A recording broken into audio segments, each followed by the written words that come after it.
दोस्तों, आज की हमारी कहानी का विषय है झगड़ालू पति पत्नी एवं उनके पड़ोसी। तो चलिए आगे की कहानी सुनते हैं।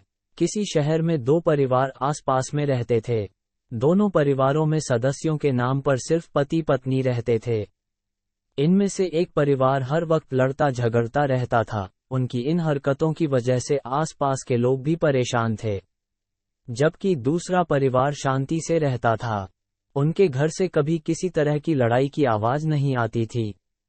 एक दिन झगड़ालू परिवार की पत्नी ने अपने पति से कहा, अपने पड़ोस में भी पति पत्नी रहते हैं, वे कितने शांत हैं, उनके घर से कभी किसी तरह के विवाद की आवाज नहीं आती। तुम जाओ और देखो कि वे इतने अच्छे तरीके से रहने के लिए क्या करते हैं।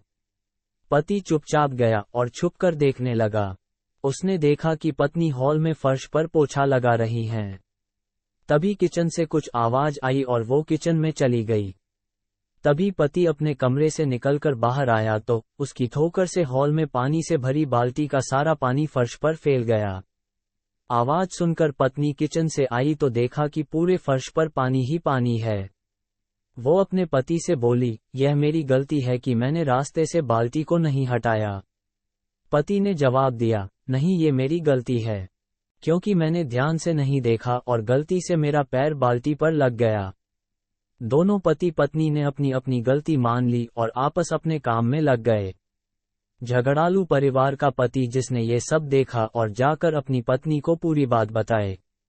झगड़ालू पति पत्नी थोड़ी देर खामोश रहे और फिर पति ने कहा, उनमें और हम लोगों में यही अंतर है कि हम एक दूसरे को गलती के लिए जिम्मेदार ठहराते हैं, जबकि वे खुद को गलती मानने को तैयार रहते हैं।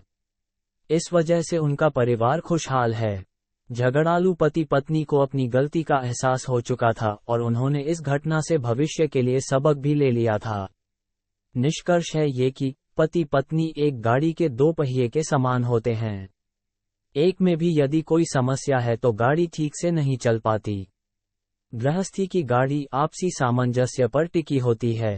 इसमें अगर जरा सा भी ईगो यानी अहंकार आ जाए तो फिर इसे चलाना बहुत कठिन हो जाता है।